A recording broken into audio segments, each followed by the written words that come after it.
Firmy čím dál víc prodlužují splatnost faktur. V průměru posílají peníze po 75 dnech. Pro menší živnostníky ale může být tak dlouhé čekání na peníze likvidační. Ministerstva spravedlnosti a obchodu a průmyslu proto připravila novelu zákona, která lhůty pro splatnost faktur upravuje.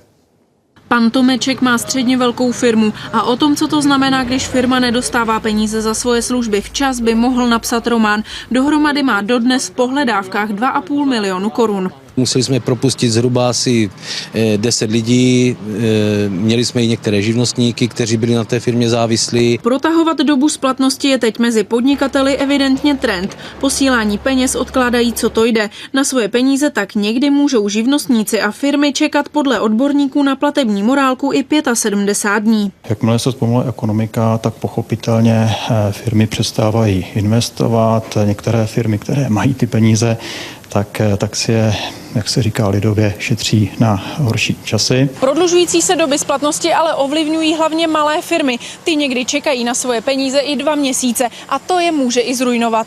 Ty velké firmy tlačí ty svý dodavatele do dlouhých splatností, tak ne každá menší firma to skutečně může ustát. To, že je takhle dlouhá doba splatnosti velký problém, už řešilo i Ministerstvo průmyslu a obchodu. Podobně se totiž prý chovají i velké firmy, které dostávají státní zakázky. Najmou si menší živnostníky na jednotlivé úkoly, ale těm peníze zdržují, jak jen to jde. Přitom od státu už celou částku dávno vyinkasovali. Někdy u velkých stavebních zakázek prostě zůstávalo u toho primárního dodavatele delší dobu a k těm drobným krajským firmám ty peníze nedotekly. A tak se doba splatnosti u veřejných zakázek prý nově určí na 30 dní a alespoň nějaké hranice se dočkají i soukromníci v biznesu mezi sebou. Aby se doba splatnosti nemohla prodlužovat třeba až do nekonečna, bude i od roku 2013 nejspíš řešit novela obchodního zákoníku. Tu by měli poslanci řešit už v září. Tam zákoník doporučuje, aby ta splatnost byla 60 dnů, pouze